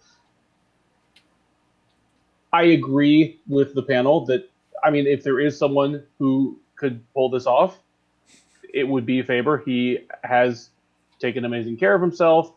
He still looks like a mini comic book superhero out there. I mean, he is in unbelievably good shape. He has continued to develop as a fighter, but I would make the argument that if he beats Peter Yan next weekend, that's the best win of his career. And that's saying a lot for a guy that was the poster boy for the WEC and got, seriously, show me the better name, or not the better name, but the better fighter at the time they fought that he beat. Sun sounds the only one that comes to mind. I was thinking McDonald. And McDonald wasn't that good. At the time, though, he was hyped. No, he was hyped. He was hyped. And I mean, maybe he dusts Peter Yan, and we're saying that about Peter Yan 2 years from now, when he's lost 4 or 5. But I don't think that's the case. I think Yan is at least a future multi-time title contender, if not a future champ. So I think this is just going to be too tall a task, and it's more down to what Yan is about than Faber being a spent force or used goods. Well, Yan is minus 475 right now, so he's the biggest favorite in the card by a lot. Yikes. So I want to throw this into the mix here. Pat OJ, our good friend and colleague, he's in the chat right now, and he says, if Yan loses, I'll chug a bottle of ghost pepper hot sauce. This is hearsay. I got some. He needs it. I was going to say, he knows the way to Jay's heart. Jay is one of those people that likes food on a dare type I do. stuff, so. Tastes better that way. Pain. Pain is so delicious. So let's get weird for a second, because I like to get weird for a second. Aldo has a respectable performance, doesn't embarrass himself, maybe gets a win, but whatever, in there. Faber as well. Faber Aldo 2 at bantamweight. What does that look like? I hate besides grimaces and scowls, because we don't really want to see it again. No. I think Aldo would get slaughtered. I do too. In a bantamweight rematch. That's weird. Yeah. I think that Faber could beat Aldo 135 based on the no amount of cage time we have for Aldo. See, the thing is, 135. Faber, even when he retired, he didn't look like he slowed at all. He just didn't want to do this shit anymore. he looked primarily the same. I mean, granted, fighters around him were evolving where he wasn't. Yep. But physically, it wasn't like he slowed a step. It wasn't like his reflexes diminished or anything like that. He was still there. So essentially, and he was better at bantamweight than he was at featherweight in the WEC. So essentially, we'd be seeing close to prime Faber in there against post prime depleted with weaker chin Jose Aldo. I can't believe you just said that. Well, like in this decade, the only people to ever beat him this decade, Aldo, Cruz, Barao, Frankie, and Jimmy Rivera. Give me a bad name in that list. Yeah, that's a damn good set of names. And the weakest name in that bunch is Jimmy Rivera, who was like a step up skill wise from where Faber kind of stagnated. Who was on a 20-fight win streak. Yeah, exactly. And then you go to Aldo, and the only guys that beat him are who? Conor McGregor, Max Holloway, and Volkanovski. Yeah, Volkanovski was his first non-title loss in 400 fights. True that. Counting the WEC. 400 fights. Well, 385 if you don't count the WEC. It has been a long time. That is true. That's true. Any other thoughts on Faber maybe being the Miracle Man, having the Renaissance? Nope. All right. For the sake of time, guys, pick out like a fight on the undercard remaining. If you need me to sound them off, I can. That you are looking forward to, that you think is interesting, that you think is getting either not looked at enough or is just the fight that you are most looking forward to on the undercard? Go ahead, please do. The one right before this fight, which is supposedly going to headline, I guess, the televised portion, Jeff Neal, Mike Perry. Love that fight. Obviously, I am interested in that because Jeff Neal is from Fortis, and that is where I spend. And I actually, little shameless self-promotion here, I have a little video I'm dropping probably tomorrow on a little inside of the camp of Jeff Neal. It's pretty sweet little video I put together. So that'll be dropping tomorrow. So I expect at least 5 retweets once I drop it. And plus more just supporting the homie. You've done a ton of interviews with Jeff Neal, I want to say. So there's a backlog of content that you've done with Jeff Neal that if you guys want to check it out, go and check it out, because Jeff Neal, that guy is someone to watch. He's on the come up. And actually, didn't he just quit his job as a server? So he's training full time. This is the first fight where he has been a full-time fighter. No waiter job to go to. So he's been in the gym all the time. So I'm really excited to see what he's going to look like in there against a guy and Mike Perry who doesn't back down from anything.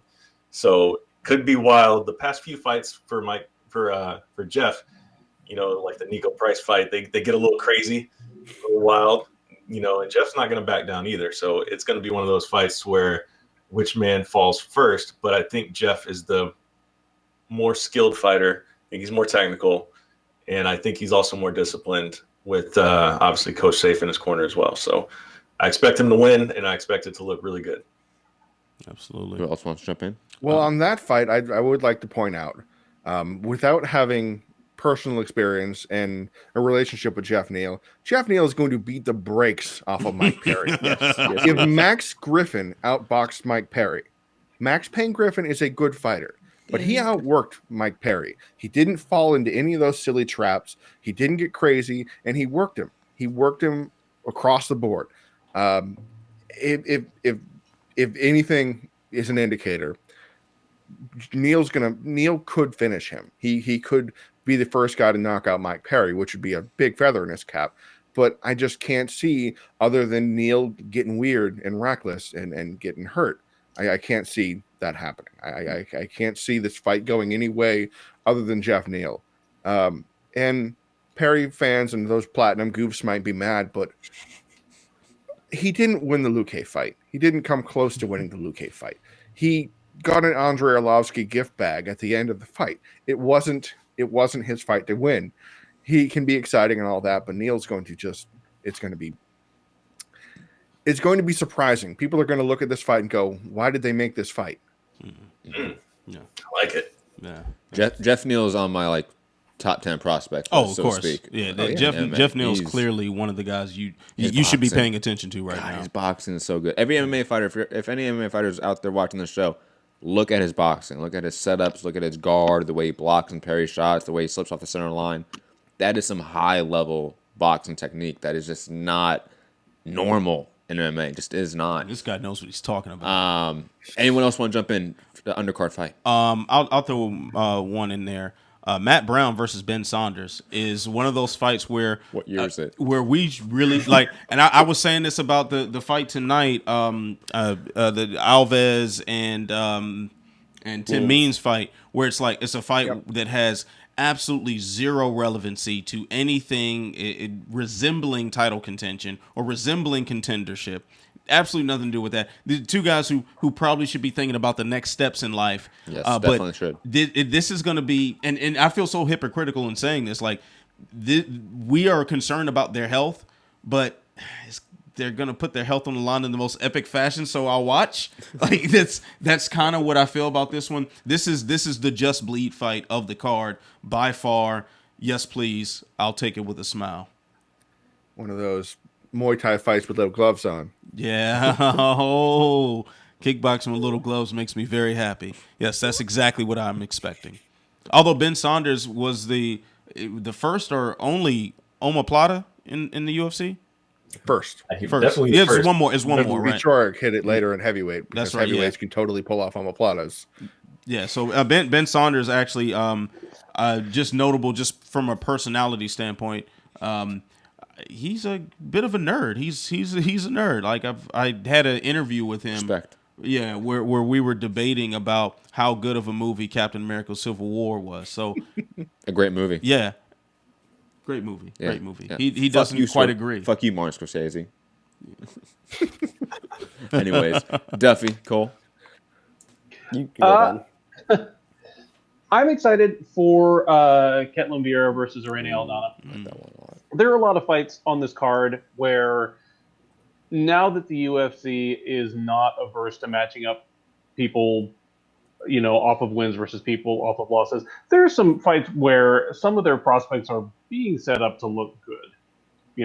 I think Kai Kara-France is going to look really, really good against Brandon Moreno, just for example.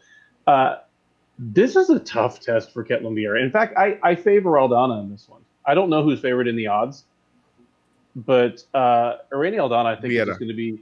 What's that? Vieira.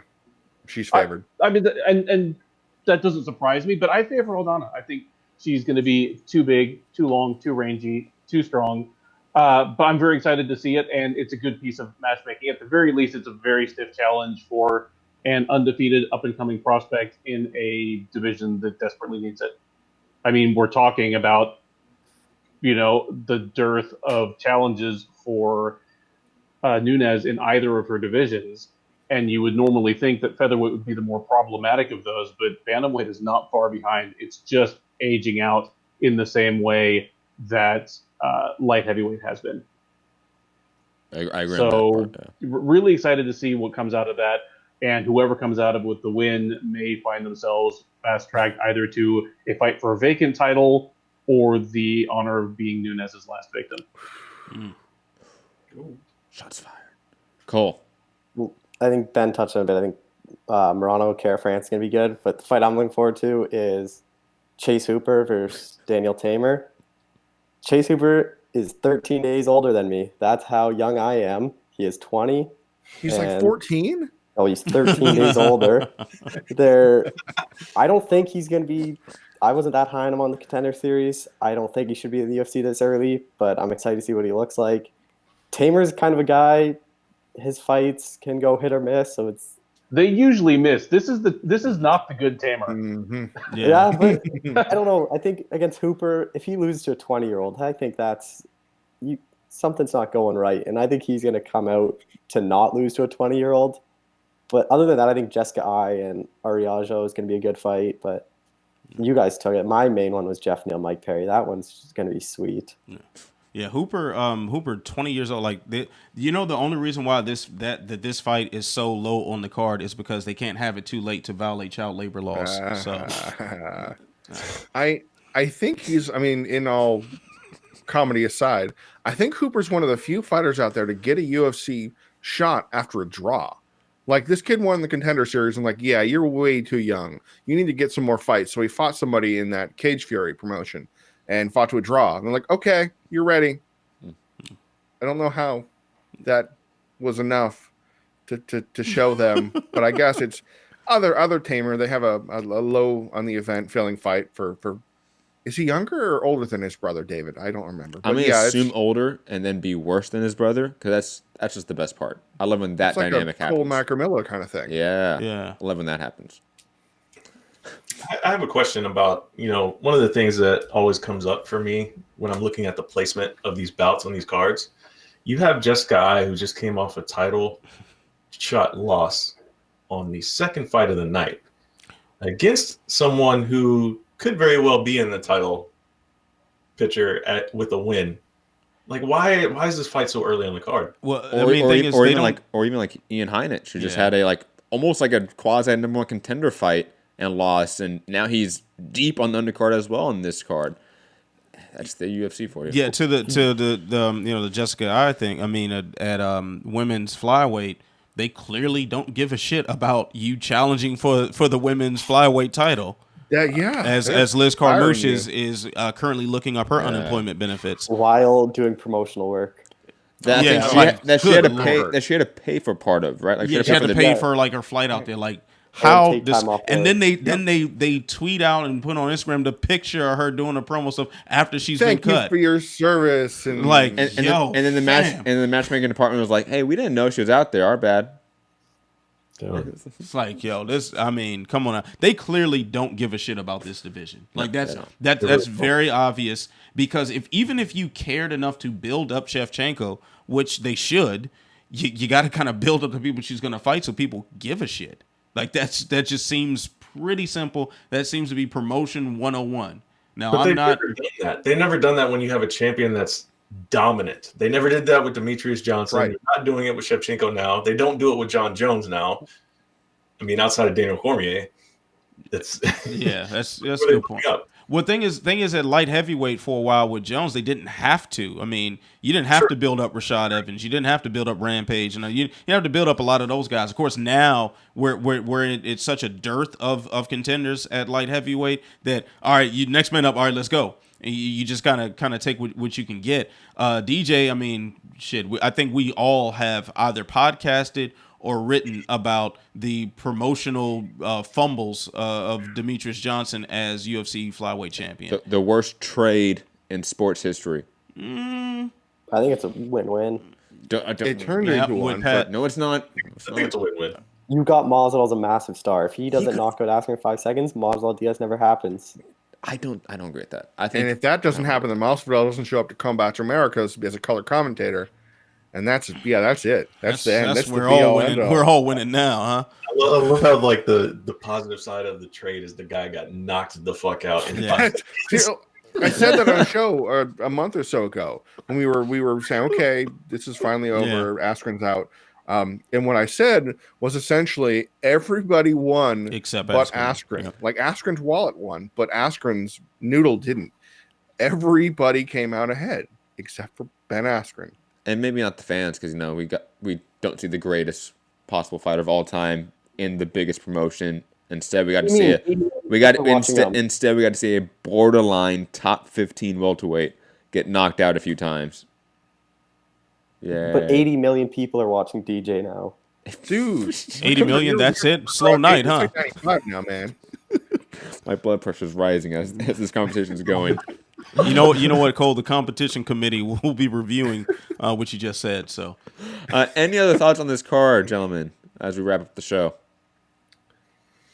I feel like, and this was raised at the beginning of the show, so I'd like to touch on it again. It's not getting any shine. It's not. I don't want to say it's sneaking up on us because that's not quite true. It is, but it doesn't feel like the UFC's pushing it. I would have noticed by now.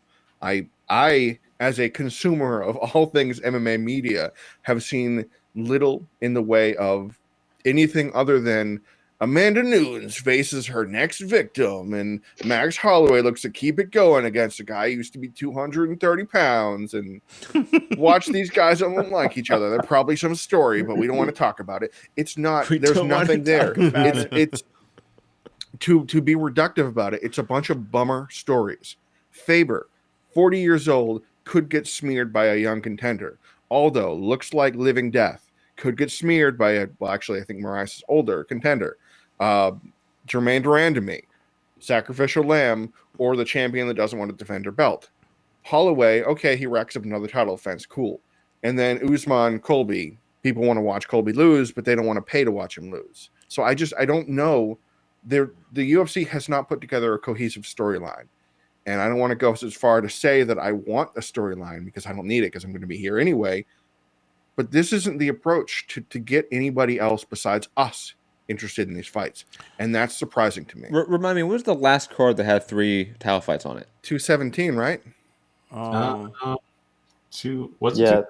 Remind me which one. Titles changed hands. That was GSP Bisbing. Ooh. Yes, I think that was the one. GSP and TJ GSP and himself is the greatest of all time. Facts. He already was. Yeah. Facts. Canadian. Because wait, with 235? No, 235 was 2 titles. No. 214 was 3 titles, but that's was before 217. Yeah. So think about the respective promotional just presence for that card compared to this one. When this one you think has more storyline to tell. To Jay's point, there is storyline in all these fights. You could sell it on. For you though, man. Would this be a bigger deal if Conor McGregor's return wasn't the next mega event on the docket? You think the UFC, just from a Like knowing the UFC, I they know, have now when they allocated- drop everything for a McGregor fight, typically, do you think that's what they've done this time? It's the next pay-per-view in the cycle, so it's possible they've sort of maybe shifted or allocated their marketing budget away from this card to that card. Because Very especially possible it they're is. on a much shorter timeline on promoting that as well. So it's very possible that they're like, okay, this fight is very close to being done. Okay, fuck this fight. It'd be a real shame when we have the modern day Joe Louis Max Schmeling not be promoted as such, but we get a guy facing 2 rape investigations, have the entire UFC marketing arm and push behind him. That would be upsetting, but that's the UFC, and it's usual, business as usual, so to speak. UFC doesn't care. Look at Yeah. Liz Carmouche. UFC doesn't care. Look at Mark Hunt there. Look at Mark Hunt. Like, I'm an attorney, so I get it. The loser can be ordered to pay fees and expenses, but that's cold-blooded. Yeah, he's suing them for monetary damages and what he ensued along the way. And the UFC wins and says, yeah, you're going to have to pay us a couple $100,000 because we had to, fight your charges and win. Despite what that means now too, if he needs money, Bare Knuckle and David Feldman are going to be right on the line. How like $10 says Feldman got quite the semi when he thought that Mark Hunt could have some money trouble. Yeah. That does seem like it. And on that Hit him a Morale cut too, so that semi went full. On that very positive note, guys, let's head out of here. Hit the like button, share the show, subscribe, all that fun stuff. Patreon.com/mixed-rating. You can find me, Matt Hunter, MCR, all social media platforms. Anthony? You can find me on Twitter and Instagram at AntWalkerMMA. You can find my YouTube channel, The Walkout Network, as well. I do some good shows on that. So, yeah, you can find my old work on SureDog.com. Ooh. Come get this free agent work. Cole Shelton. Yeah, just at ColeShell91. Everything's always on my Twitter. Yeah, that's about it. Benjamin Duffy, the Duff Master. I'm at Benjamin Duffy. You can find me on Twitter or at SureDog.com. The Duff Master, though? And I don't know. I expect live tweeting of Tito Alberto tonight. Oh, yes, we need that. Getting the shakes. We need So that. you're doing a minute by minute? I fully expect one. Yes, I no, I want more than minute by minute. I want like 30-second updates. Okay, just gonna refresh. It'll just refresh. be a stream of emojis. It's the dog shit emoji over and over again. Matthew Wells. Find me on Twitter at Mr. M Wells Arts. Subscribe to the YouTube channel at Slip and Dip Podcast, and you can also read some of my writing at fansided.com. Mr. J. Pettry. You can find me probably right down here, and that should take care of the most of it. I'll be very busy tonight. I'll be working on the play-by-play for UFC DC, and then I'll be making my Sherdog Radio Network debut on the Beatdown After the Bell, which will start immediately after the DC card and will go until question mark, like a Facebook party invite. So that's going to be great. I'm looking forward to it, and I hope to see at least one of you there. And on one last note, I am so ready for Ben Duffy's coverage of Tito Alberto. I'm hyping it up too much. The best thing that's going to come out of this card. It's just going to be fairly straightforward coverage with like a couple of snarky lines, and you're only going to be disappointed at me. You got to step it up. Did you watch the weigh-ins from last night? No, sir. I disagree.